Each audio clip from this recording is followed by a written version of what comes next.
You are now listening to the Friends of Rugby podcast.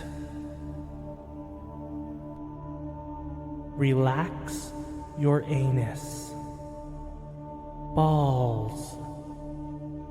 Thick thighs. Camille Shat. Where's his neck? Eddie Jones. You're fucked, mate. We're nice now. Hello, friends. Hello. Welcome to the Friends of Rugby. Hello. I always think you're talking to me, so I interrupt your intro. Well, you are the only person in front of me. I know. It's weird. I forget we're talking to other people.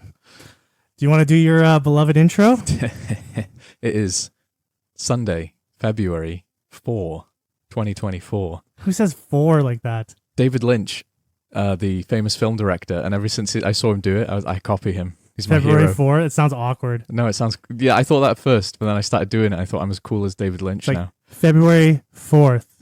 That sounds way better. No, February 4. I know. No, that's my way. How's your weekend been? It's Christmas. It is Rugby Christmas. Yes. Oh, what a great weekend. I was saying to you earlier, it's almost too much rugby. Oh, there's no such thing. There's no such thing. I've got chores to do. Chores can take a break. Maybe. Everything takes a break. Yeah. Funerals, weddings, babies' births, Yeah. everything. I've been mildly hungover for like 3 days because of rugby. Well, because I don't know. Not enough for rugby. Fair enough. I can have more. Yeah. I wonder when we get to the point where it'd be too much rugby. I Mm, don't think that's a thing for me. I think that's a thing for me. You can get rugbyed out. I think the Munster Crusaders game was a rugby too far for me because I didn't watch it. It was too much rugby. I couldn't find it anywhere.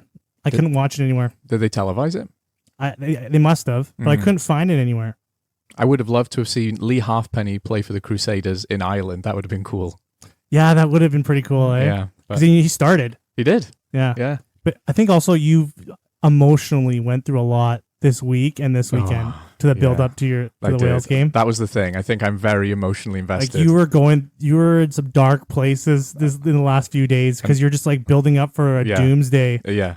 Yeah. I'm a sensitive guy as well. This was a weekend not for my nerves. Yeah.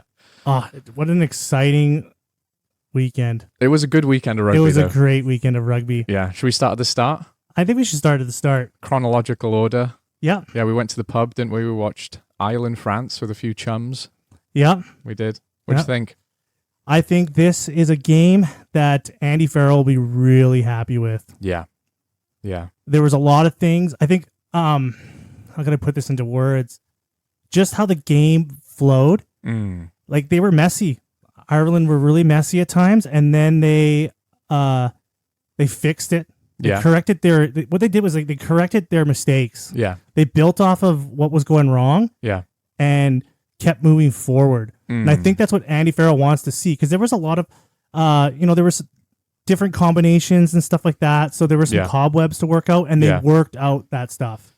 Yeah, I'm really jealous of Ireland. Like they're the complete package, and they are able to adapt on the fly consistently. And I think this is a big learning from the Joe Schmidt era, where they seem to fail was a lack of a plan B, a lack of maneuverability when the pressure was put on them. They don't seem to have that anymore. They've got really good on-field leaders as well who are able to go, no, that's not working, change it, and they did that. I personally don't think Jack Crowley had the best game ever. I don't think he was bad, but he had such quality around him that a few of the mistakes he made, like he missed a pretty easy kick. There was a few other things. I think it was a knock-on, correct me if I'm wrong. Yeah. But it didn't matter because the guys around him knew what they were doing. They knew how to take charge at the right times. And like I said, he didn't have a bad game, but that was as far as I could see in the first half, he might have been the weak link, but by the second half, he looked like composed, calm, knew what he was doing. A little bit of the nerves had gone. And then they're the complete package right now. I'm jealous. It's really exciting time to be an Irish fan, you know?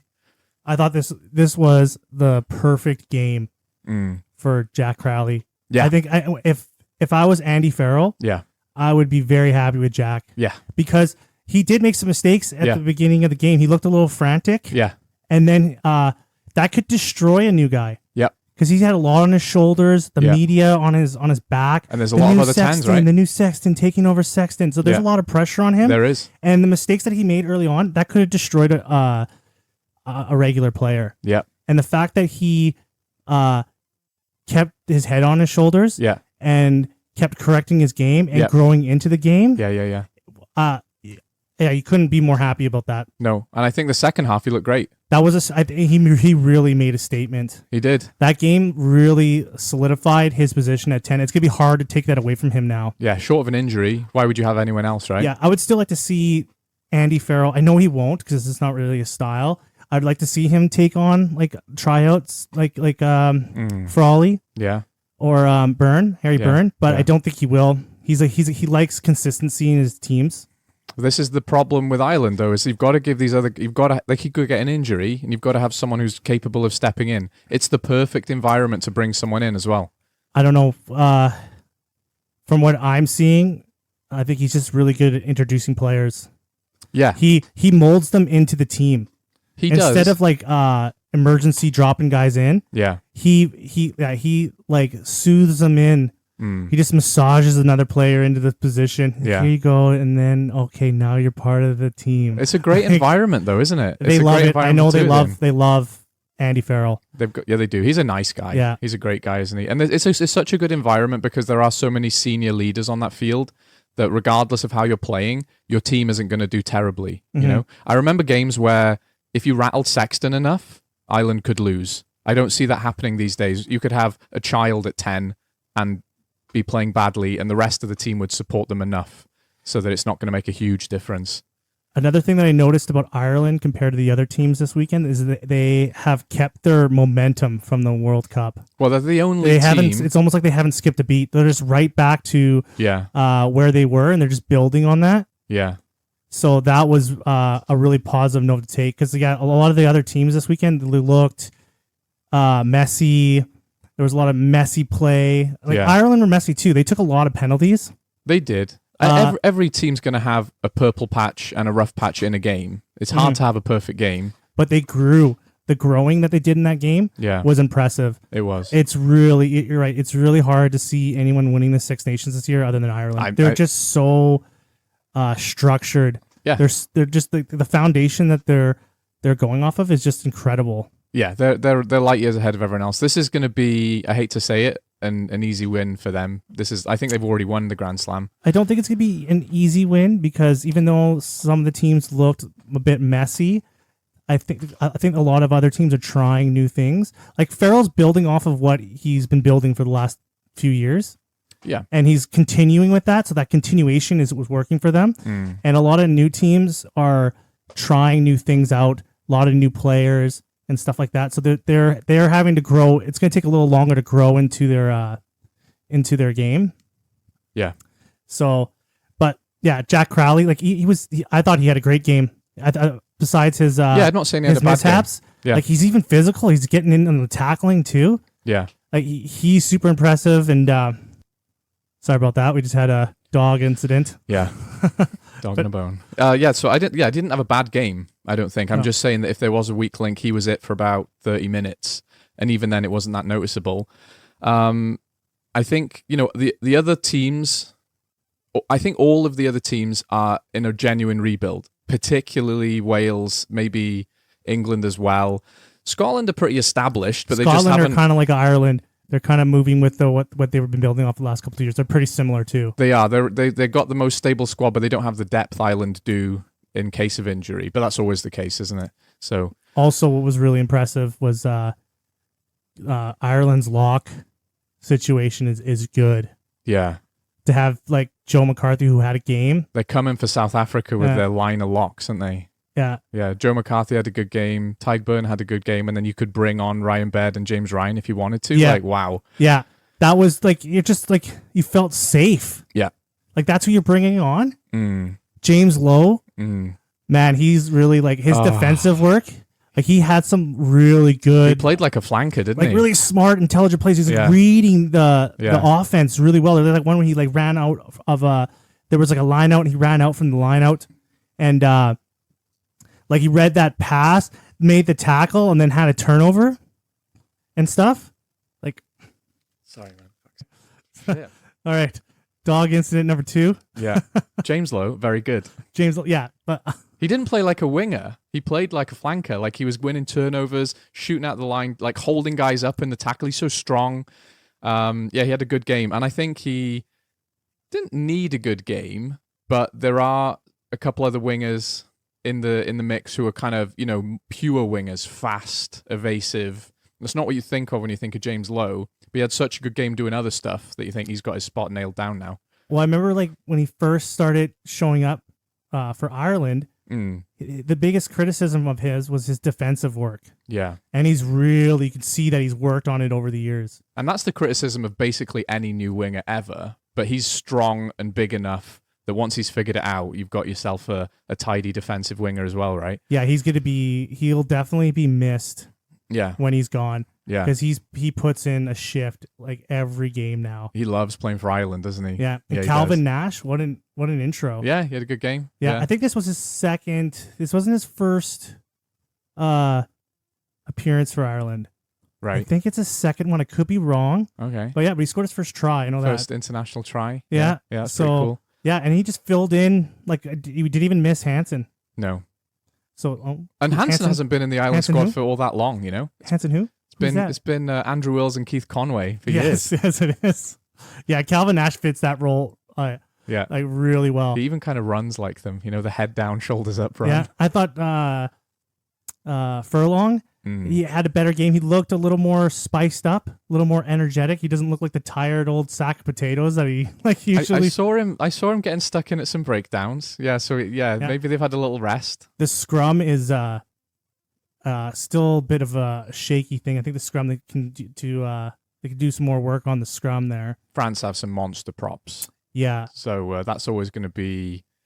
It's never going to be perfect, is it, when you're playing France? Let's talk about France. That was messy. It's easy to be really complimentary about Ireland, but I think maybe something that surprises me, I haven't seen a lot of, is but France basically played the whole game with 14 men, didn't they? Yeah, Paul fucked them. Willemse. Yeah, he fucked them. I feel really bad for him. It's like I was saying to you earlier. There's nothing malicious. I mean, I never think a person wants to decapitate someone else with their shoulder. He just didn't look sharp enough to get low quickly in that first one. And it cost him, right?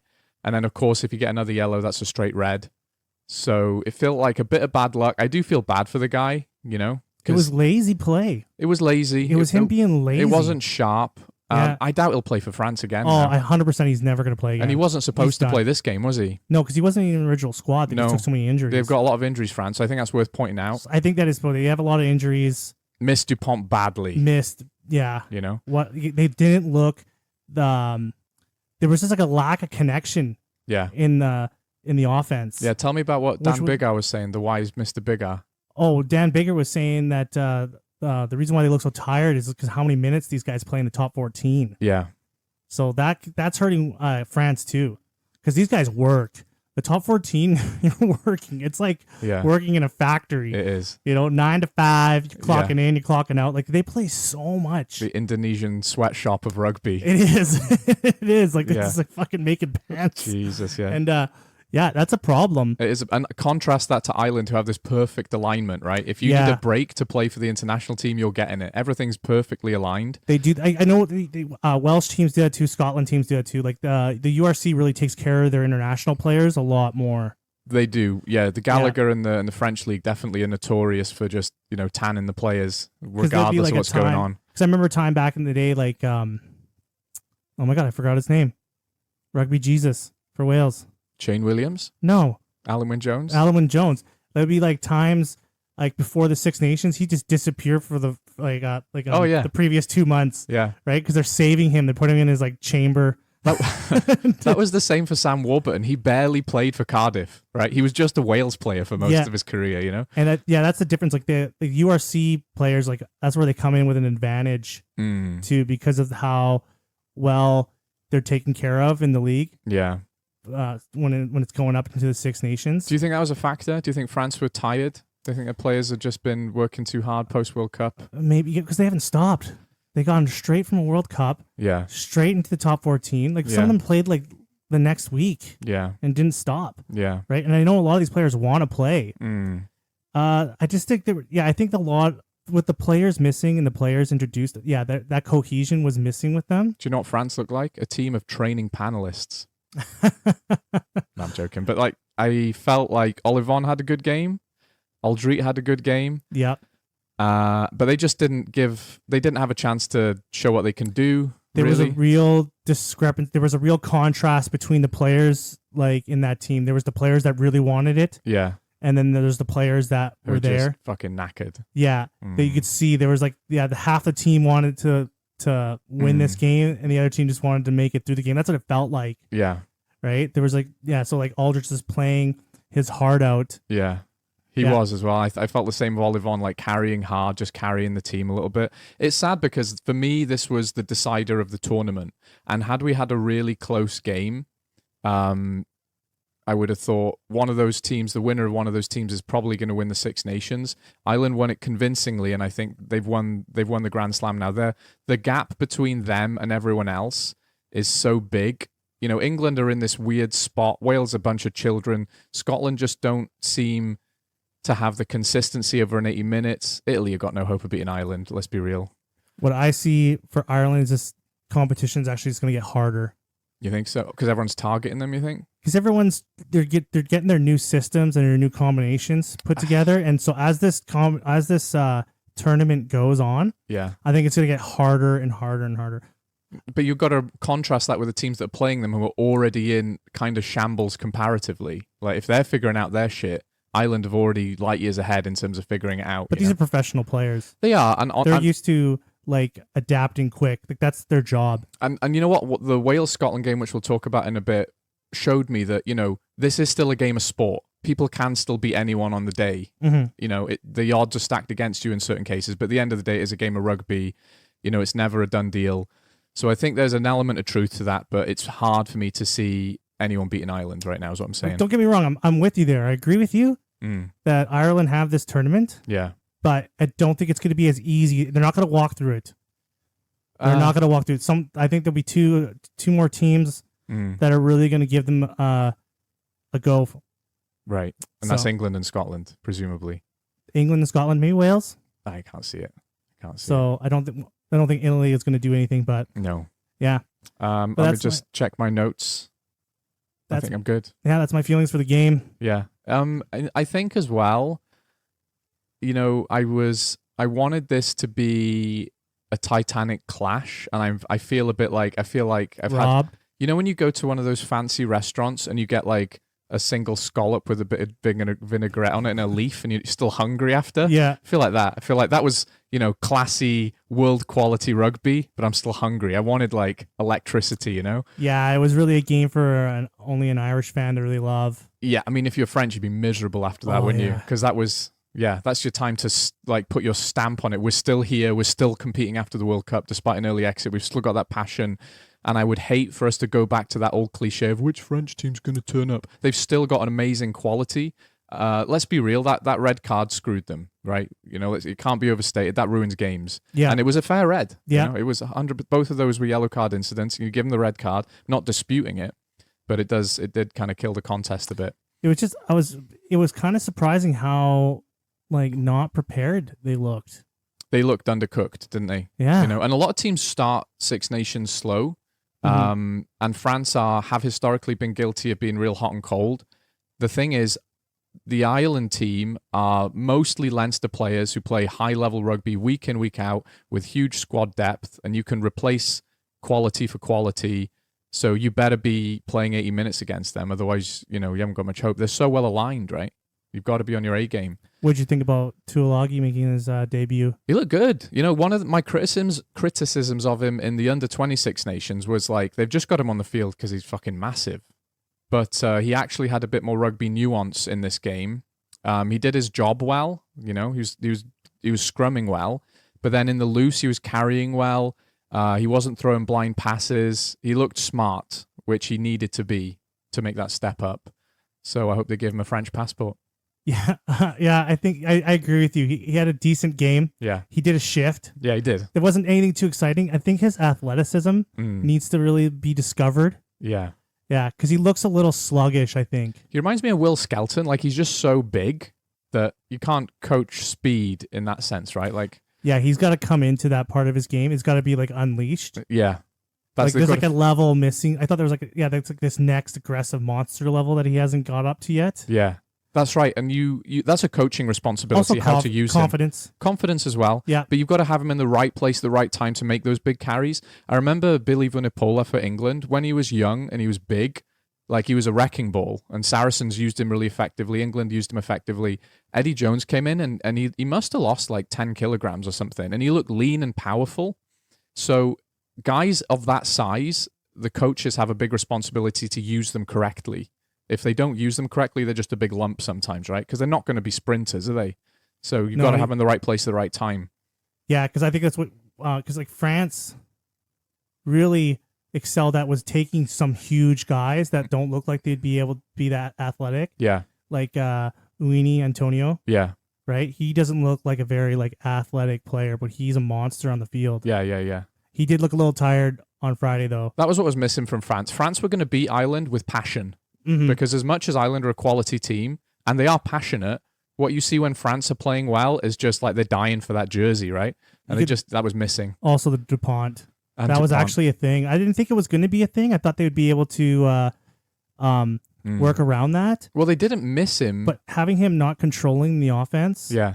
And like it's almost like a Sexton thing with DuPont. They missed tempo, didn't they? Yeah. They missed purpose and tempo without him. Yeah. And I don't think the 9 who was playing, it's harsh to say, but he just didn't inject enough pace, you know? Like, he had a shocker. A little bit, eh? Yeah, he had a bad game. I think they pulled him at halftime. I feel bad saying it, but yeah, I can't even remember the guy's name, but yeah, it was just like he's not playing well. So yeah, but I don't know. I don't think this is going to be the end of the road for France. No, not at all. No, they've got an amazing squad. a good coach. No, they're just not going to win the Grand Slam now, obviously, and I don't think they'll win the Six Nations now, which is kind of sad because if anyone else was going to do it, it was going to be them as far as I was concerned. You know? If they don't take a red card right at the beginning of the game, well, that's it, isn't it? You know, yeah. They still put a lot of pressure on Ireland too. Yeah, when Ireland were giving away a lot of penalties and France got their first try, I thought, okay, they could come back, but now they faded after that. But you know, they got 14 men, right?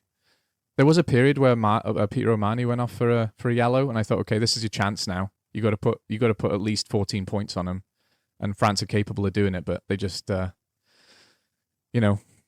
enough in the tank, which is fair. Not enough guys on the field. Not enough cigarettes. That's right. Not enough wine. If you guys aren't smoking cigarettes on the side, how are you going to win games? This is a new France now. Yeah, they don't smoke cigarettes now. They vape. They're all vapors. They're all professionals. They vape, yeah. Yeah, they're vaping, chewing their Nicorette. Yeah. It's like, oh no. They've got protein liquids in their vapes. Gluten-free baguettes in the morning. I regret saying protein liquids. I apologize. That made me feel weird. So yeah, that's the game. Yeah, that's a game. Another game that was surprising, which I wanted. Yeah. Italy, England. Okay. Yeah. Yeah. Well, I didn't want England to show up and just destroy them. You had a friend over, right, who was watching this game with us, and he's not watched a lot of rugby. No. And he was like, who's going to win? And I was like, I'll bet my house England would win every single time. Yeah. And of course that was true, but they made it close. And fair play to them. For me, the story here is I don't know if England are undercooked, versus I don't know if Italy have genuinely improved. It was hard to tell. Italy's last try, that Ioane try, felt like a bit out of nowhere, but it also felt like England were knackered and couldn't be bothered to defend it properly. So hard to say who's on what trajectory in terms of that, but happy it was close anyway, you know? That's what I wanted. Yeah. But, man, you're watching that game. Yeah. And Italy are doing really well. Yeah. And you're excited, but the whole time in the back of your mind, you're just waiting for the walls to start crumbling down. The inevitable collapse. And then it did. That's the worst thing. You're like, oh, this is great, because they were bringing it. They were. Yeah. They were like, ba-ba-boo, ba-ba-ba-ba-ba-ba, and they're just like fucking playing rugby, and you're excited, and you're happy. Yeah. And you're like, but you just don't believe. 10 points up, and I didn't believe. I said to your mate, I was like, they could be 50 points up. Italy could be 50 points up, and I'd still bet money on England winning. Yeah. You know? That's how little faith I have. It's the depth. And it's the depth thing, and the quality of players that they have. They just look tired as well. But there's a predictability about it. Like about 60 minutes, you could put money on Italy being tired and just kind of losing interest. And obviously they're passionate and they want to win. But do we say that this is an improvement? I think from their point of view, they will have learned a lot how to keep a game close towards the end, even though England went through a period where they're obviously taking control of the game and look like they're going to win. Italy managed to stay in the fight so that the end score could have been a win for them. Had it played another 10 minutes, who knows? So I think from an Italian point of view, what they will have learned is how to stay in the fight a bit better, and that's valuable. They did stay in the fight till the end because they scored a try at the end. Right at the end, yeah. Right, so that was something different. That was something positive to take from that game. Yeah, but yeah, I'm just not. I'm not a believer yet. No, me too. That's what I'm saying. I don't want to get my hopes up yet. Yeah, I'm just not ready to put my heart on the line like that. No, me too. And it's like it's not that they're disappointing. It's just that they've got to prove. They've got to provide the evidence before people believe in them. And the thing is, when they beat Wales, they beat, let's be real, a shoddy Welsh team. Whenever they get a scalp, it's usually because of the team they're playing is on a bit of a downer. It's never because Italy are on top of their game. They'll play well in that game, but they've yet to go toe-to-toe with a big team and beat them. It's like the criticism of Floyd Mayweather or something in boxing, right? Like he just doesn't play people in his prime. You've got to beat someone in your prime and their prime at the same time with this rhyme. Does that make sense? Yes, that makes total sense to me. Good. Also, England. Yeah. Ugh. If I was an England fan, this is one of the times where I would be most excited when they announced their squad. So much young, exciting talent coming in, and I didn't see him. I didn't see it. Marcus Smith not being there sucks, but Alex Mitchell, Finn Smith having a game, exciting. Alex Mitchell got a try, exciting. But that was a boring game. I felt bored during that game. I don't know why. Their attack looked just stagnant. It did. It looked boring. Yeah. It wasn't but I think that's a George Ford. Like, he's not a flashy 10. No. He does very structured fly half things. It's a Steve Borthwick team as well, isn't it? Yeah. I thought they were going to evolve. I thought they were going to grow off of what happened in the World Cup. Yeah. Also, I think a factor is that they were playing Italy. They just didn't. I think they just thought they were going to win. And they did. And they got a little shell-shocked at the beginning when Italy really came to play. Yeah. So kind of some arrogance maybe was part of that performance. I can't look into too much into that. Yeah. Also, they're running a whole new defense structure because they got Felix Jones as a defense coach now. Yeah. And so they're running this hyper blitz defense. So they're trying to get used to that too. Yeah. There's a lot of new players. There are in the England squad too. Yeah. So they're working around that too. But yeah, it felt like maybe they weren't hyped up enough for this game. If I was an England fan, I'd be gutted because I just want to see England play like they did in that World Cup semi against New Zealand. Right? Passionate, abrasive, playing to your strengths. But it's got to be a little tough when you're going against Italy, though. But you should play like that as often as you can. And I think maybe you're right about the arrogance thing. They knew they were going to win, so Italy going 10-0 up, like, oh, we better switch on, boys. But you've got an amazing squad. Turn up ready to play. They just didn't show anything new. No, I think that's the thing. it. There was nothing new. Yeah. There was nothing. They looked pre-World Cup and just like a boring team. Yeah. So that was concerning. They should have walked into that stadium and just fucking murdered everyone. There's just piles of bodies everywhere. And you're like, holy fuck. Yeah, Ireland don't show up and start slowly. They've got incredible depth. So do England. They're incredible resources. So do England. Show up and show it, right? Yeah, and they didn't. Show it, so there was a lack of urgency. It was kind of sad. Yeah, I didn't. That was my least favorite game of the weekend. Even though the game was close, it was kind of it was kind of boring. It was turgid, wasn't it? Because you were kind of you knew Italy was going to fade, and they did. And England took advantage of that instead of asserting themselves earlier on, right? Yeah, yeah. I can't even think of any players that really stood out for England either. It was just like a blur. I was watching a fog. We were kind of half watching it by half time as well, weren't we? Yeah. But that says something about the excitement, doesn't it? Yeah, it was really hard to get drawn to the game. It was. After Italy started fading away. Yeah. And you knew the game was over. Yeah. Right? You knew where it was going. Yeah. And yeah. What are you going to do? But I don't think this is like the end of the road for England in this tournament. No, like you said, they're still figuring some things out. I just wish they would try some more exciting stuff in the meantime. I think they'll be good. I think give England another year with the players they've got, and we'll see really strong England. Like next year, I might, if they sort of play decently well through the rest of the tournament, and then in the autumn, you'd say they probably could win the Six Nations just because their players and their resources. Yeah, with Marcus Smith out, I really want them to go with Finn Smith. You think so? I want some youth, inject some more youth. George is just, you know what you're getting with George, and I think this is not what this Six Nations needs. Is a George North Six Nations. George Ford. They need some George Ford, yeah. George Ford. Like they need like a Finn Smith, some spice. They gotta add some spice. They got some spice on the bench. Cocky young England. Yeah, they got some wingers. Like you got all these exciting Welsh wingers.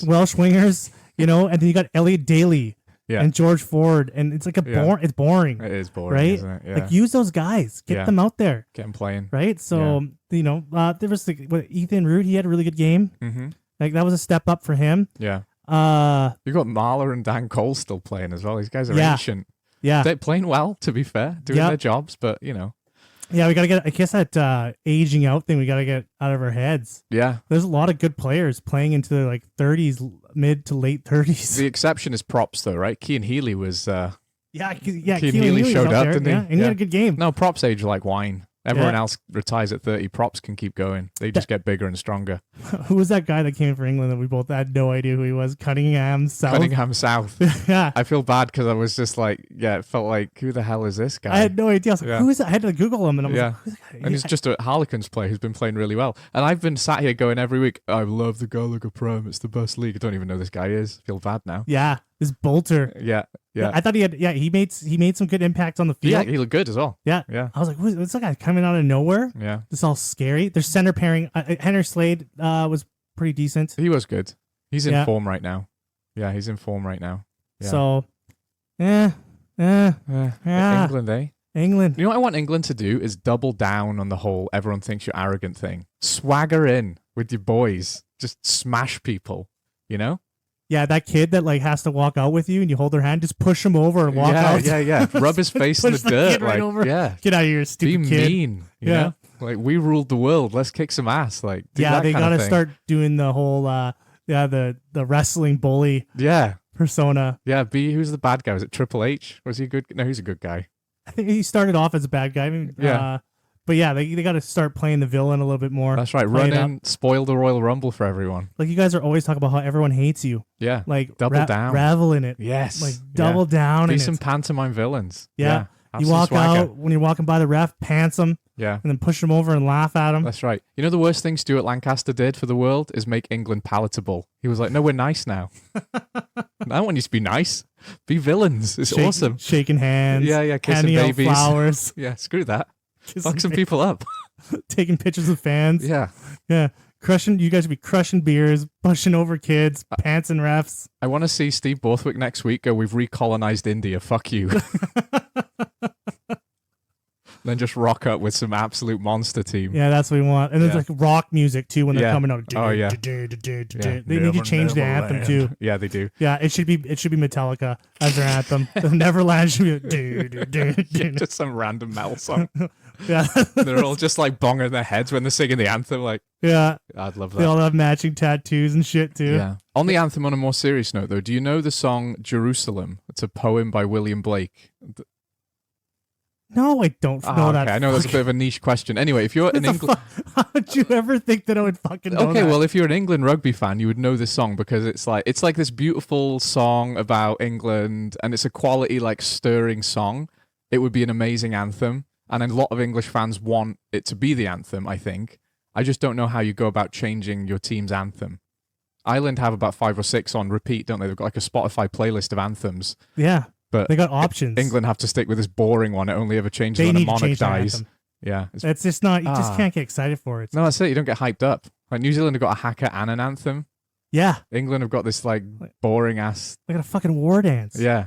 Like you're England. Come up with something good. Come out in like top hats with flintlock rifles, shoot them in the air. Or like full on armor. Yeah. Knight armor. Yeah, ride out on horses with lances. Takes 30 minutes to take it off to start the game. It's like just coming out. Yeah, they're all like knighting each other on the field.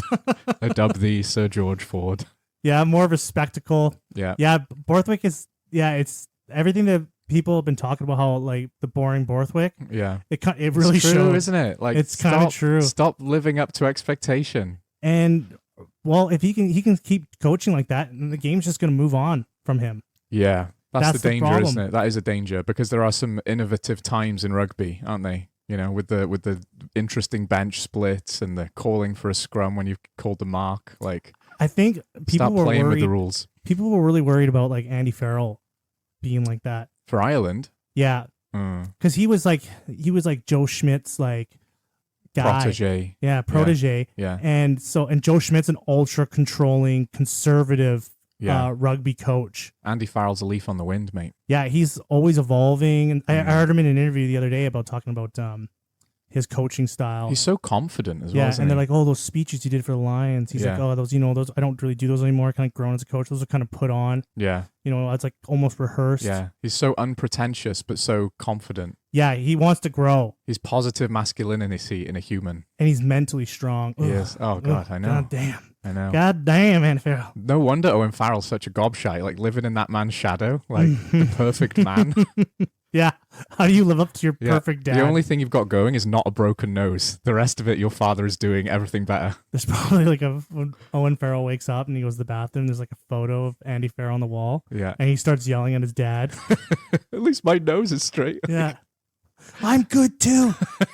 I'm worth something too. Do you know what? I wrote this down. Do you know who England missed? Owen fucking Farrell. Yeah. They missed some abrasive. Actually, you know what? I think about it. Nah. George Ford, and I think the game would have went the same way. You think so? Yeah. Maybe I missed Owen Farrell. Owen Farrell just would have been yelling at the players more. I think I wanted that, though. Yeah. I wanted that. They're kind of... no, I don't think they missed Owen Farrell. I think what they got in quality for 10s. I'm not saying they missed him in terms of the performance. I just missed him in terms of having Owen Farrell on the field to bring some... Just being a cunt. Yeah, just like, oh yeah, we're English, fuck you, yes, get under the skin. Yeah, okay, so the cunty Owen Farrell thing we did miss. And Itoje is missing a bit of shithousery as well. He's following the rules too much. Like I want Itoje to be a piece of shit. I want to see his hand crop up at the wrong side of a maul, tickling someone's butthole. You know, like yeah, he is missing something. Yeah, he's just not the same. Like they've coached him to be a rules following player. Like play on the edge a bit more. He was Maybe really he has good like at that. So many endorsements now. He's gonna be like a good Nike guy. are gonna drop him if he cheats. He's like, oh man, I can't do anything wrong because I got this image to protect. Oh, that's just sad, isn't it? Yeah, but that's We talked a lot about that in the end. Yes, I didn't think we would. We went off on one. Mocked England more. Yeah. But I want them to be good. You know, I think they're gonna be good. They're gonna be good. All right. They're gonna be good. They're gonna put up some fights. Okay. So it's up to them to be Ireland now. I don't think they'll do it. I think there's a couple. There's Scotland and Wales. I don't count these teams out, man. Okay. Yeah. Okay. Yeah. I'm not a Doomsday fan like you. Okay. Yeah. So speaking of which, of which, Doomsday. Do you know what I want to say first? I want to say to the rugby world, you're welcome for the best game of the weekend. You're fucking welcome, right? Game of two halves, big cliche, but we provided the entertainment this weekend.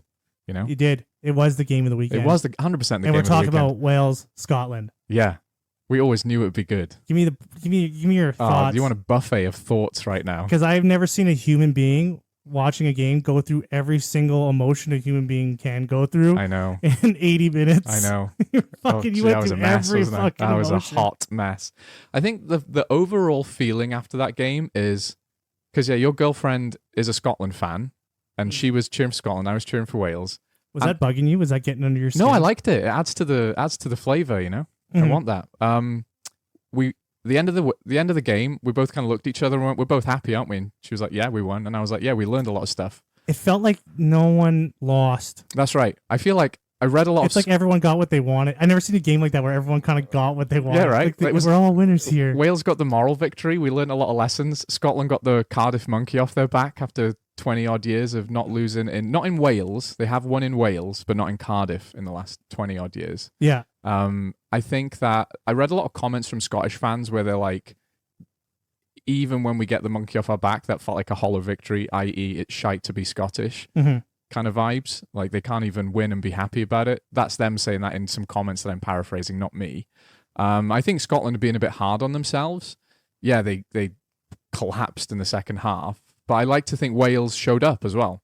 So, the things I wrote down here were that was so valuable for a Welsh team. You got to remember, we put out a team of children. Like Ireland, this is a game that Warren Gatland can be really happy about. He can be really happy about because they really they had to dig themselves out of a real big hole, and they did. We showed we're still a team that never goes away. We were 27 points down after halftime, and we made that game winnable. Gatland factor, I talked about it last week. Oh, I said it as well, man. Like, he's a legend. I'm not putting too much emphasis on what he said in the changing room. What he did right was pulled the players who weren't performing off, and he knew he was replacing him with inexperience, right? Thomas Williams isn't inexperienced, but replacing him added tempo and pace to the game. Yeah, it changed right away when he came on. Immediately. And the same with replacing Ryan Elias with Elliot D. Now our lineouts are working, because we had a couple chances in the first half. We just butchered them because our lineout was shocking. Oh, that was easily the worst half of rugby I've ever seen Wales play. Or even a tier 1 nation, right? Tier 1. They looked fucked. Yeah, we were just, but it's inexperienced kids. Without the leaders and the right things going right, I thought that was going to be the score. I would not have been surprised if we'd have lost that game 60 points to 0, But, we did bring on the right people at the right time. When we sorted out the lineup, it is Gatland. Yeah, 100%. He knows what he's doing. But, I'm happy for those players that changed the game. I'm talking about Ryan Elias, Thomas Williams. Sam Costello goes off. He looked a bit out of his depth, and when Johan Lloyd replaced him at 10, he missed a kick, but that's not really his job most of the time, right? They need to bring someone in. Callum Sheedy. They need to bring Callum Sheedy in. Yeah. Well, he's coming to Cardiff. I don't think he's coming straight into the squad. They have to do something. Well, Johan Lloyd played good. He did play good, but he's just not the 10. Like, they need someone to direct. There isn't anyone. That's the problem. That's it. We've got to put faith in these youngsters now, because the criticism is if this person has a bad game, so and so, they've got to be replaced. There is no one else. It's step up or fuck off now, And I think Johan Lloyd did that, and I think Elliot D did that. I feel bad for Ryan Elias because he's good in contact, but he regularly overthrows. And sometimes you look at a lineout and you go, is that the thrower or the jumpers? Mm-hmm. It was obvious it was the thrower, because as soon as Elliot D came on, the lineout was purring. And we bisected Scotland in that first try with our maul, So it's it's a lot to do with the hooker there. So I'm really happy with that game. Like, I finished it thinking I started it thinking we were going to lose, and I came out thinking that was super valuable. Really happy for Cameron Winnett at fullback. He looks about 10 years old. Yeah, he's a tiny guy. But he had a solid game. Like, he didn't do anything incredible. Ethan Wainwright? Aaron Wainwright. Aaron Wainwright? Yeah. He had a game. He was a monster, wasn't he? He was fucking everywhere with his greasy fucking mustache all over the place. An 80s porn star just tearing Scotland apart. Yeah, he looked like he was just about to smash a couple beers and put on patio lanterns. He looks like a bogan, doesn't he? He fit right in Australia. Yeah. And he was fantastic. He was quality. Yeah. There was some salty Scotland comments about him getting man of the match. And I get it, because Jiffy can be a piece of shit in commentary. Like, he's very biased. Mm-hmm. But I was saying to you, wasn't I? Like, I hope he gets man of the match, because he's dragged us into this game. Yeah, because that was I can't remember another game where the losing team, a player from the losing team got man of the match. It's been a long time. It happened in a Scotland-Wales fixture where we beat Scotland and Dan Parks, the old Scottish 10, got it. And if you remember, when Italy beat Wales in Cardiff, they gave it to Josh Adams, even though we lost, and then Josh Adams gave Ange Capuozzo his medal. It happens. It's just not common, right? There were some Scottish players that really had a game. Yeah, they did. Vandermeer. Yeah. He had a game. Except for that, he tried to plant the last try on his foot instead of the grass. So that was the closest thing. He had his thing. hand wrapped around. He had his fucking Bigfoot hand. It was a centimeter away from being a try. I felt bad for him. But it was nearly a hat trick, right? He's a monster. He's a beast, and he's fast. I thought Finn Russell had a decent game, actually. He did too. Yeah, he did too. That was surprising. Yeah, I thought I was really interested in how he was going to play today. And he was good. Looked like a solid international 10, didn't he? Yeah. Yeah, totally. And it was just fucking Scotland. It felt like at one point Scotland were literally trying to lose the game. Yeah. Because it was fucking 16 penalties. And had they not built such a lead, you do not give away 16 penalties and win a game. They're lucky they built up that lead. That's what I'm saying. Because they completely fucking collapsed. Shit the bed, didn't they? I don't know. It was just messy. It was. Like, well, it's, and the thing is, when you're scrambling defensively and the other team have really got the pressure on, it's hard to not give away penalties, right? Because you're just all over the place, getting up, throwing yourselves in. You're not paying attention to the offside line as much. Yeah. You're not paying attention to the gate as much. Like, you're desperate to stop them. So it's inevitable in a way.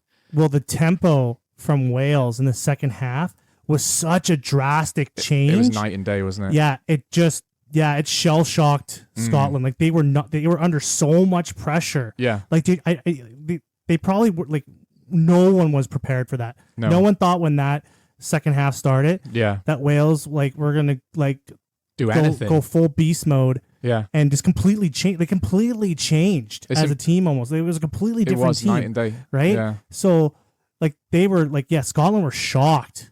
They were. And I think, I got to give them some credit in a weird, underhanded compliment kind of way. They kind of switched off because we've got this. Even in the second half, they scored the first try, and it was a good try. And you think they've earned the right to defend a lead a little bit here. Let's play smart. But then, Gatland makes some key changes in some key positions, and suddenly we inject some tempo, and we're winning our own lineouts, and we show that we can play rugby at an international level again, which is what I was happy about. But in Scotland's defense, they'd done enough to go, we've won the game, and they did win the game, right? It was a bit sweaty at the end, but they did win it. Let's not forget. It took them a whole half to, like, get back on their feet, though. And even the last 5 minutes, that was Scotland's last 5 minutes. They were in control of the game, despite the nerves. A whole half to get back to that. Yeah. That totally. part of their game. Yeah. So no, you know what? I should say, like, fair play to them, right? They still look a good side. If they can not crumble, then they'll be all right, I talked about this on a past episode, but that just the contrast between their forward pack and their backs is a big problem. They've got the best backline in the tournament, I think. Mm-hmm. And had they had Blair Kinghorn as well, like, wow, that's a good backline, right? And Wales had this stupid tactic. We were kicking to their fullback, like, oh, he's inexperienced. He's not. He was doing fine, eating up those kicks. And then we decided they were trying to expose him. It wasn't working, was it? Yeah, they're like, okay, we'll try doing this, but then they didn't have the team to, like, kick to the back, and then they give it to Finn Russell, and he kicks a 50-22, and then which leads me to another note I wrote down. Josh Adams, man, like, he kind of not lost that game for us. I mean, a game is never a single moment, is it? But you think if Josh Adams isn't a petulant shit and throws the ball into the stands, that's such a needless penalty. They were frustrated, though. They were frustrated, but, like, as a professional player, that is the difference between winning and losing a game, And especially with all his experience, he shouldn't be making shitty things like that. If you've got guys accidentally shouldering a guy in the head, you really need to be the guy who, as one of the more experienced players on the field, you really need to be the guy who's not doing that, And the thing is, Rio Dyer had a hell of a game. Yeah. And we've got Mason Grady. What a step up for him. Wow. And, like, Josh Adams is suddenly in danger of losing his spot in the squad. One of the best wingers in the world. I know he looked all strapped up and hasn't played much rugby, but if you're going to be a child as well and throw the ball into the crowd, someone's going to take your spot. We've got some good wingers. One of them's playing in England. He might come back and take your spot. Oh, he can't now. You got capped. Yeah, but, all over the place. We could get a guy from the NFL to come back and take your spot if you want. Yeah, if you're a Welsh fan, I think there's a lot of positive to take from this game. Yeah. Like, this game really galvanized them. I'm happy. They are going to be, like, just the next game, like, they're going into, like, next week, they're going into... Going to Twickers. Yeah. We're going to Rugby HQ, mate. Like, think how much confidence they're going into this game with. We're going with a children's school bus to Twickenham. Yeah, they just got a huge boost. England just has, like a lull of a game. They're like, oh, we really got to, pick up our boots. Yeah. And, and, like, this is...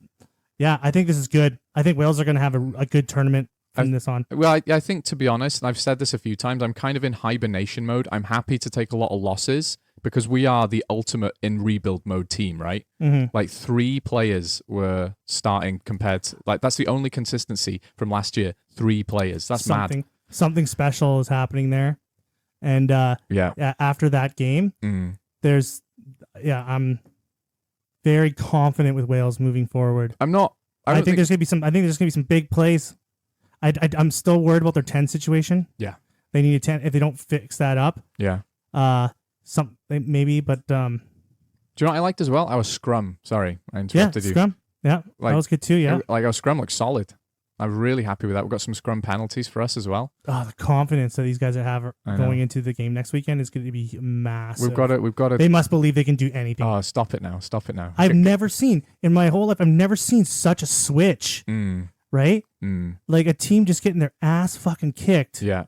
To like flip it around and just start kicking ass. Yeah. It was like a Hollywood movie. It was cool, eh? Yeah. And I'm not sad we lost. It would have been amazing to win, obviously, but that 30-minute period where we're like just monstering them, it just gives me hope because this is a team of kids and they can do that to the senior Scottish side. Like this might even be like a head start. Like Gatland might be lucking out here and getting a huge head start on having these like young kids step up into roles for the World Cup cycle. Yeah, hell yeah. Because if these guys are stepping up like this and they continue doing that, and we bring in some more talent, etc., etc. Yeah, if he can maintain that progression, like if you can maintain that, what's the word I'm looking for? Consistency. That consistency. Yeah. And keep building and building and building. Yeah. Like that's scary. It's cool. It's cool. Yeah. Yeah, I'm excited. And Tommy Raffle keeping us in the game. Old turnover Tommy. I just want to make everyone clear that you said turnover Tommy before the commentator. Did. I've got to say as well, I heard it elsewhere. I didn't. It's not. Oh, you did? It's not copyright, Frank. Oh, no. Why didn't you say that? I did, didn't I? I said I was gonna make sure you get credit. Oh no, I can't take credit for that. I read it somewhere, turnover Tommy, but I said it before the commentary team, which makes me better than them. Well, they probably read the same fucking thing you did. I believed in you. I'm just trying to be honest. Fucking Italy. I'm trying to be honest. It's like, oh, you did something great. You don't believe in Italy. Shut up. But yeah, that was. You gotta I'm be happy, man. If you're a Welsh fan, you gotta be excited. Like I'm saying, I don't think we're gonna win or even necessarily beat many more teams, but yeah, I'm just happy to see the team going in the right direction. I wouldn't go into any other game thinking that you're gonna get destroyed. Yeah, you'd make a terrible Welshman. Yeah, I'm not a Doomsday fan. No. Join the Rugby Karens of the world. We're all going to die today. It wasn't bad, actually. Yeah. All right. And that is the games of the weekend. Yeah. You're welcome, World Rugby fans. Yeah. Oh, what a great time. Yeah. Rugby Christmas. Yeah, right. Now let's get into some doom and gloom. Oh. Let's get sad. Is it doom and gloom? It is a bit, isn't it? We're going to talk about the Rugby Pass documentary, Whistleblowers. Yeah, which we both had to watch as homework. Which we wanted to watch, but we had to hustle to watch it before we I thought it was coming out like next month. And it kind of just like took me by surprise. Like, it's out. And I was like, oh, shit. Yeah, because there was this really cinematic trailer for it. And whenever you see a movie trailer, you're like, that's coming out in 3 or 4 months. But yeah, it was just out. And it's free. It's free. That surprised me. Free on Rugby Pass TV. You just make an account, you log in, you watch it. Yeah. And I loved it. And it was a big contrast to the Six Nations documentary on Netflix, which I have criticized. They were completely two different. They were different beasts. The goals and like they were completely two different documentaries. They were, but the referee documentary, it was a good advertisement for the game. It showed the passion, the fans, the culture of the tournament. I liked that part about it. And don't get me wrong, there was the disgusting stuff about it, i.e. the death threats to referees. But, we can't hide these things. It's part of the game, right? And yeah, we'll try and fix it. But that's what I want to see. I want to see rugby guts and all. I almost thought it was kind of light on the fan harassment thing. You wanted doxing? I wanted to go really deep, and then I wanted to like them to show like to cut to like a guy like getting wheeled into a courtroom, and he's all strapped up like Hannibal Lecter. This guy for harassing refs. I wanted some.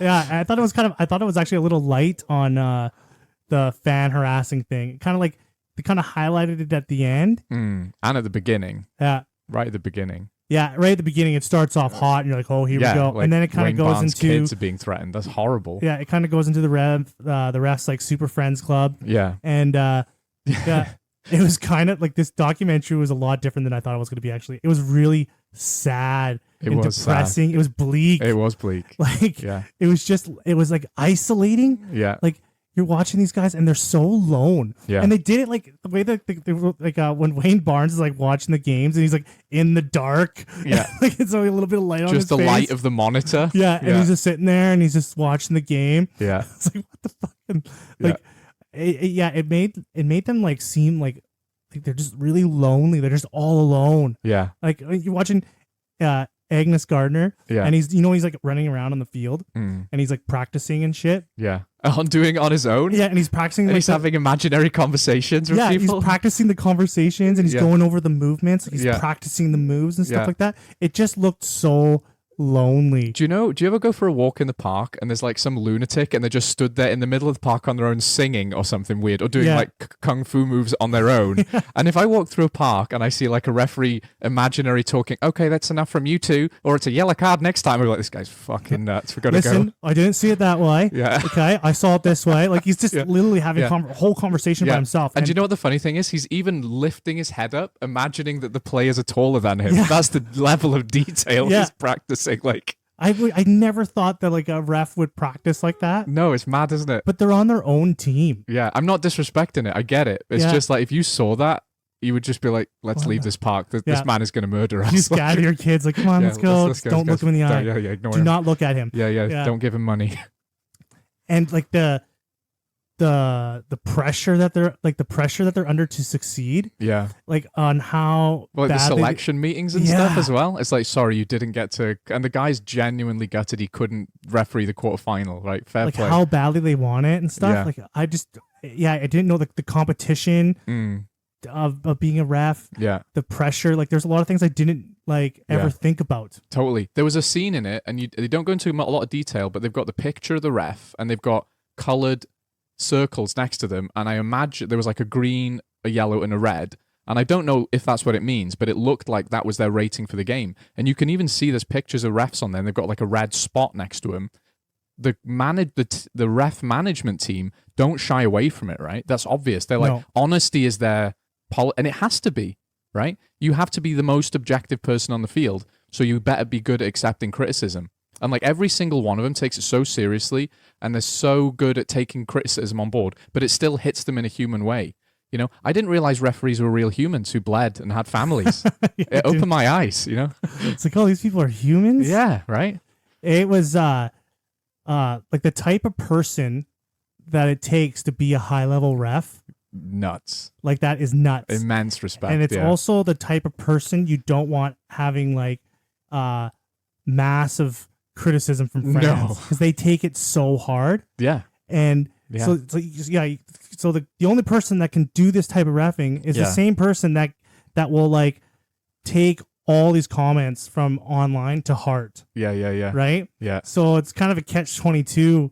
Like they're fucked either way. You have to be very self-critical and very self-aware, but you're also the guy who's getting the most abuse and most criticism, right? Because they're obsessed with reffing. Yeah, and the rules are not easy, are they? No. They've got to know the intricacies. Like when we were watching Wales-Scotland and Ben O'Keefe was talking about a landing zone and how we were offside. And, I was losing my mind because I was so emotional. I was like, what the fuck is a landing zone? Like, fuck off, Ben O'Keefe. And I felt then after watching that, I was like, I'm never saying a bad word about Ben O'Keefe in my life again. That poor, sweet man, Do you know what, as well? I was watching that and I was thinking, I wish my group of friends were as supportive as the referee bros. They're all like stood around hugging each other, crying like, you make that bunker decision, king. You slay, king. They have to be. They have to be. And they've got this siege mentality, right? They're all in the hotel, popping a bottle of champagne. And they're like, at the end of the game, the amount of like hugging and touching and like they've got the head on head. I thought they were going to start like making out. Like they're so close. I'm not criticizing it. Like they were so supportive to each other, They're in such a thankless job. Yeah. Because if a ref has a good game, you don't talk about him. No. No one mentions him. No. You talk about the game. Yeah. If he has a shocker, then it's all about him. It's like a lifeguard. You're only working when something bad is happening, right? That's the only moment anyone remembers. You're literally the shark attack. Only talked about when something bad happens. Yeah. Like there's no. So where you getting your support from? There was several games. They had the shot of the ref walking down the tunnel, head down, and that game for tens of thousands, hundreds of thousands of fans was the best thing they've ever seen. and that ref is still walking down like he's committed a murder, you know? Like he's still disappointed with himself. Yeah. So they need that validation, and they need it in spades from their peers. And they've obviously created this culture where they give that to each other. And I was so impressed by that, you know? Well, I was at the game in Paris when like Ben O'Keefe walked out. Yeah. And the whole stadium just erupted. It's disgusting. They were just yelling and yeah. swearing, and it's just this huge boo. They're like, Yeah. The whole stadium. And he's as soon as he's walking out, you can see him walking around and stuff like that. And I was like there at that game, and I just couldn't believe it. It was just. Yeah. It was gross. It felt gross. It was disgusting. I was like, come on, guys. Like, fuck off. Like, you know? Yeah. And we're all guilty of it, right? We're stood there at the TV yelling. Like, and you kind of like check yourself, don't you? You imagine walking into your office, you walk through the door, there's 50 people in the cubicles. They all just stand up and go, boo, fuck you, like every day, 9 a.m. Yeah, there was a guy sitting in front of me, and then he turned around and he actually got into it with the guy behind me. Yeah. Yeah. About like slagging the refs. Yeah. He's like, come on, man. Like, fuck, the guy's got a job to do. Yeah. Oh, good and then for this him. guy's like, fuck you. He just starts got real pissed off and stuff. And I was like, and I turned around, I was like, man, you can't be, you gotta calm yourself for this game, because I'm excited for this game. So you gotta chill. I don't want to break up a fight. I paid a lot of money for this ticket. Like, so, because he was getting real mad that he got called out. Yeah. But, it was just like, the isolation, the loneliness. It was like, it was bleak. It was bleak. Yeah. And there's a couple of guys, the English ref, Tom, it's annoying me. I can't remember his name. I think he stepped down after that last World Cup because he just couldn't handle the abuse. I feel really bad not remembering his name now. What they didn't highlight in the documentary at all was, what is World Rugby doing to support these refs? I think that documentary is part of it. I think because... what kind of systems do they have? Because they're going through basically this psychological torture. Their job. Like, hey, here's your job. You're going to ref this game. Yeah. And then, by the way, you're going to get psychologically tortured by the public. Every single what kind game. Of what kind of training? Like, do they have like a team of psychologists constantly working with them? Because they need that. Yeah. And they didn't show any of that. Like, how is World Rugby dealing with this? They didn't highlight that at all. I think there was a comment at the end that they actually charged a guy for online harassment or something. But that's not possible in every country. It depends on the laws of the country, it's right? What is because there was no no sunshine coming out at the end of this documentary. No, it was just a shit job. You hope your kids die, and then it's like credits. You're like, okay, well, what's the light at the end? Is there a light at the end of the tunnel? Well, I think there a plan? I think the part of the plan is that documentary is part of the plan. It's like, we'll show you the human side of this. So next time you start slagging off a ref, you might think twice about it, right? I totally agree. That's part of this. We are responsible for that as fans, right? And I wrote something down here. There's two things that I think about. One is, obviously, it's cliche, but it's social media, right?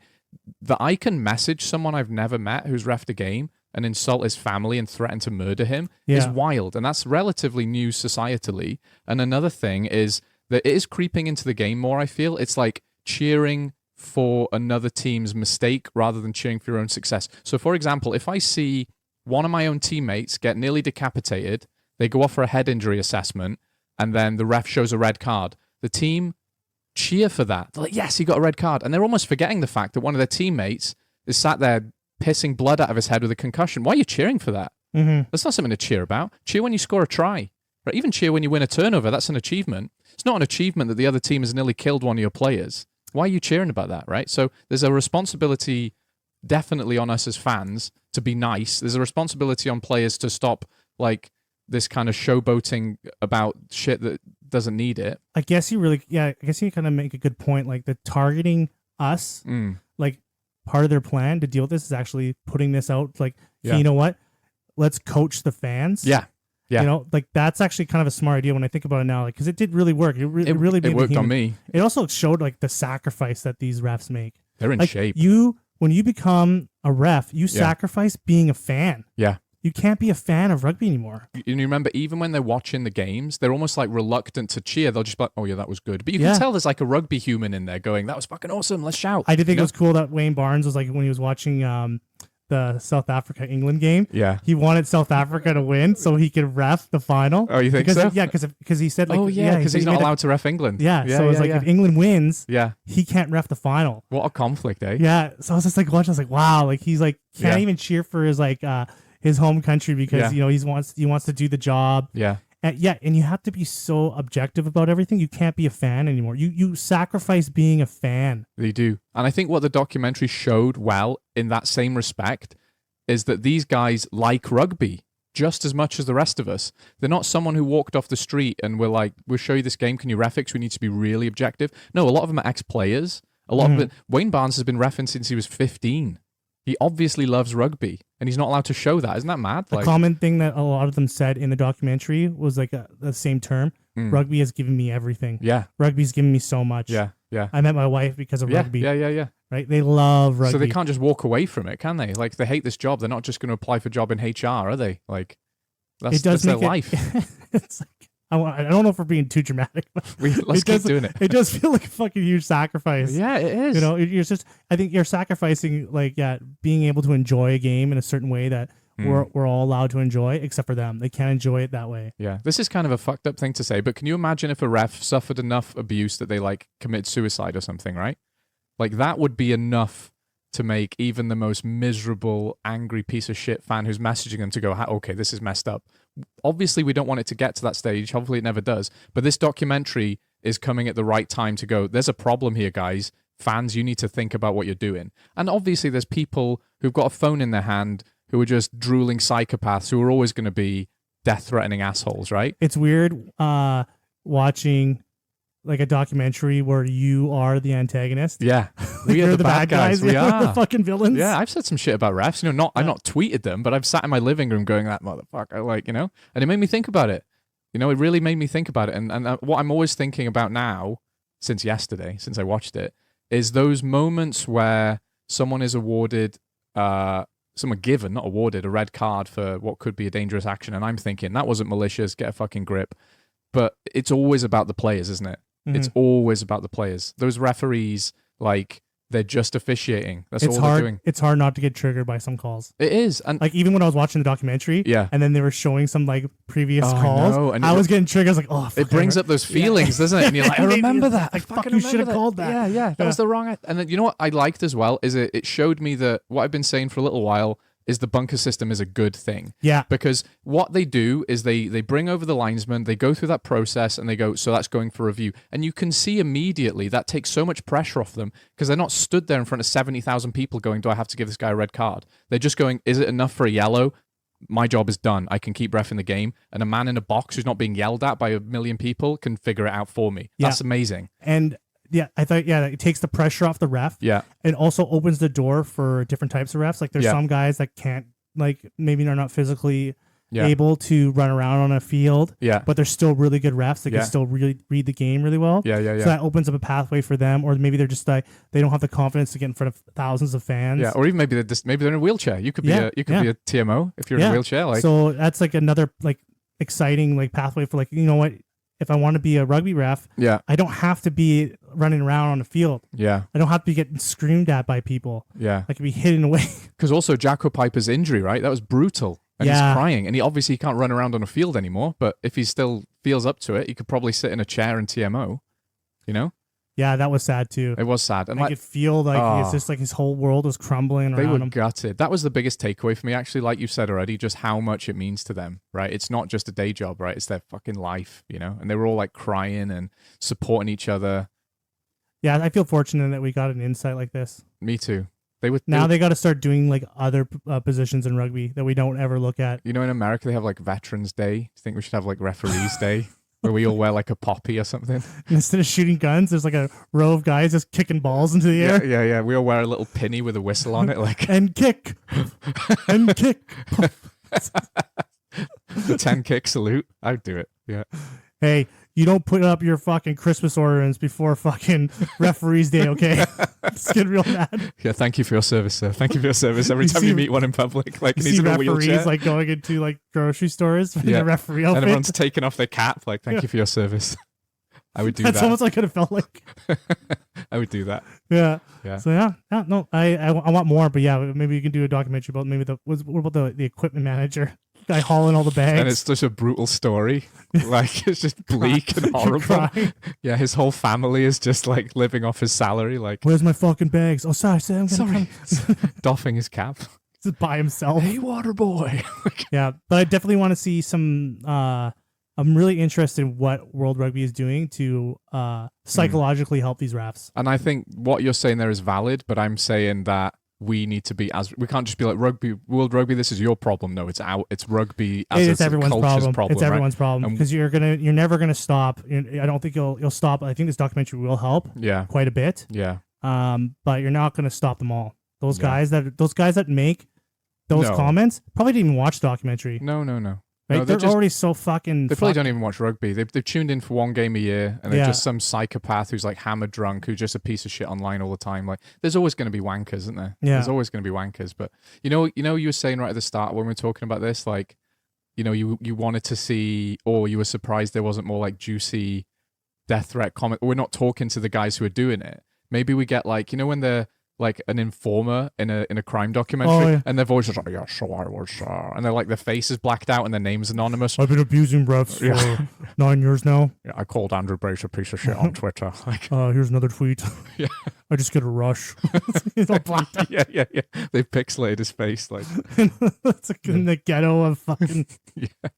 No. Good though, eh? Good. All right. Good. Should we? Let's predict some things. Let's predict some things. Let's do some predictions. Yeah, I think you're beating me on the predictions. Am I? Yeah. Well, it's because I have hope. Right, because you. I have a lot more hope than you. It's because you support Ireland. That's why it is. All right, let's get off with the first game next weekend. L'Écosse et France. Scotland. Yeah. France. Yeah. France goes to Scotland. They do. Might be a bad idea. Yeah. This is gonna be an interesting game. Both these games. Yeah, that's a good game. Ugh. Might be the game of the weekend, actually. You think so? Yeah, because I'm going to be a sweaty mess for England-Wales, hiding behind a pillow. Oh, yeah. Ireland-Italy, foregone conclusion. And so Scotland-France is the game that will be closest and most exciting, I think. That's my vibe prediction. But my score/winner prediction, it's in Scotland, though, isn't it? It is. It's in Murrayfield. So, I'm going to go... You predict first. I need to think about this a second. Scotland. I think Scotland are going to win. Okay. Thank you for being I was going to give you I was going to give you some fucking time to some think. Insight. Yeah, you're like, okay, had that one in I'll the let chamber. Steven talk about the game while I think of something really good to say and really make something my decision witty. I'm like, Scotland's going to win. Fucking hell. Just throw had you the fucking gun cocked to my head. Like, no, fuck you. Scotland, back to you, Frank. Shit. What were you going to say? I might just jump on the Scotland wagon so we both you fall can't together. Just carry off my back. You Why can't just not? hold on to me. Help me, Stephen. I'm lost. You got to learn to swim. Let me tell you what I'm thinking. Here's the thought process. France have better depth and overall better quality, but their injuries, missing Dupont, being away from home, means that I'm going to go... No, I genuinely am going to go Scotland. I think they'll have learned their lessons from that game and they've got a more settled squad. Yeah. Not a more settled squad. They've got a better attack backline and they haven't got the injuries that are going to hamper them like France will. This is going to be, I'm going to go Scotland and then I'm going to call France to go France and fire Galtier after. But if he loses this game, like they don't have patience for coaches. I think he's one of the first French coaches that's got a bit of cash in the bank. But you're right, they are brutal, aren't they? Yeah. Like, yeah, you sneeze wrong and you're fired. Yeah. You know what I saw? A post-match interview with Sean Edwards. He looked kind of haggard. After that game, Sean Edwards prides himself on not giving up points. He was probably fucking raging in that game. You can imagine, Yeah, he was probably so pissed. Yeah, he's probably kicking the shit out of him right now on a training field. Maybe a tight game, be a close game. I think so, it'll be close. And I think Scotland are going to edge it. I hate putting faith in Scotland. But they did it in Wales. They did it in Cardiff. I'm slowly starting to believe in them more. They've earned a tiny ray of light of belief. So I'm going to go Scotland because of the aforementioned reasons. Tiny little, rugby union. They looked at Wales and like, hey, we don't want to be like that. Let's just do everything they're not doing. And they're doing great. You know what? We had a moral victory. We won the moral victory. You know what? I'm very quickly. Remember that game in the World Cup, South Africa, Ireland, where South Africa lost? And I said, South Africa learned more than Ireland did. It was actually more valuable for them in the long run. That's how I feel about that Wales-Scotland game. It's like, this is going to serve us in the long run. Like, whereas Scotland, what did you learn? You were shit for a half. Mm-hmm. But we were shit for a half. Anyway, sorry, back to real talk. Scotland, France, I'm going Scotland. Yeah, I don't know, man, the French look tired. I don't know if they're going to be able to freshen up. In time. Their confidence is down. You know, so yeah, I'm gonna go Scotland. I would say they have the second best backline after Scotland as well. You know, like Peno, Ramos. Mm-mm. There's some really No. good backline Negative. players. Wrong. I didn't No. say the best. I said the second best. Who's the best? Scotland. Yeah, and then Ireland's, No. and then France's. I mean, Ireland have a good backline. Their backline's great. It's not like exciting Solid. champagne rugby, though, is it? That's not their style. No, let's but be they're real. not even. France not even playing fucking champagne rugby. They're playing fucking box wine rugby. Okay? So, But they can. you know, They can. they're playing the fucking cooler or the bottle of liquor you get at a fucking gas station. Put it this way. Who would you rather have, James Lowe or Van der Merwe? The easy choice for me. As good as James Lowe was, like I want that exciting. No, James Lowe does a lot more than Vandermeer though. I want my Dolph Lundgren 100-meter sprinter guy on He's the field. got more tools. He's got more tools in the toolbox. Oh, that's such a. Oh, yeah, he's very technically good. Shut up. I want exciting rugby. I Yeah. want Van der Merwe destroying people. I like Vandermeer. I think as like when they do winger things. Yeah, that's like, what I want. That's when what they get the ball in hand and stuff. Yeah. Like he's better. Yeah, that's what I But want. James Lowe is not that far behind, and he does a lot more on the field. Don't care. I want that. I would take that. I want Blair Kinghorn sounding his kinghorn and run dancing through people. Let's go, man, for Scotland. Yeah. Um, Okay, and then what the next fuck are game, we talking about? Right, Yeah. England, Wales. England, Wales. My head says England, my heart says Wales, so I'm going Wales. Oh, you're going to go with Wales. I think we'll lose, but I'm going to predict. No, you that gotta Wales. make the like a solid decision. You That is can't my do this solid- 50-50 decision. I told you Wales. You're like Wales, but they're probably gonna lose. All right, Wales, because They're gonna win. Why are they gonna win? Why are they going to win? Yeah, why are they gonna win? Why do you think they're gonna win, My Frank? porn star 8 is just going to greasy mustache his way through an inexperienced England backline. It's Dirty Sanchez's way to the victory Yeah. line. Yeah. Just runs on the field with a can of Stella, throws it in someone's face, picks up that ball. You know, like, I'm trying to be logical, right? England have the tools to beat us. They're playing at home. They have an exciting team. It's better established. All the logical reasons would say England, but based on that second half performance in Cardiff, Wales can win. And I'm Welsh, so I'm saying Wales. Oh, that's so nice. Shut up. I'm gonna say Wales are gonna win this too. Yeah, but okay. I'm gonna say because of two things. Because of the confidence that they gained from the last game, Okay. they're gonna be riding forward with that. Yeah. They're on a high right now. Yeah. Even though they lost, Yeah. right? They're hungry. And they're going to Twickenham. Mm-hmm. They want this game. This is the game we play, isn't This it? is the only game that Wales care about Yeah, anyways. yeah, 100%. So, like, they are going to be up for it. And I think that England, sorry, Yeah. but No, it's okay. England, like, are not... I just don't feel like they feel like their backs are against the wall yet. there's not enough pressure on them. There's not enough pressure on them. And I think they think that they're in a good spot. Like yeah, we're doing good. Don't worry about it. Like we're doing the right things. We're going. Yeah. Don't worry about it. We're good. We're fine.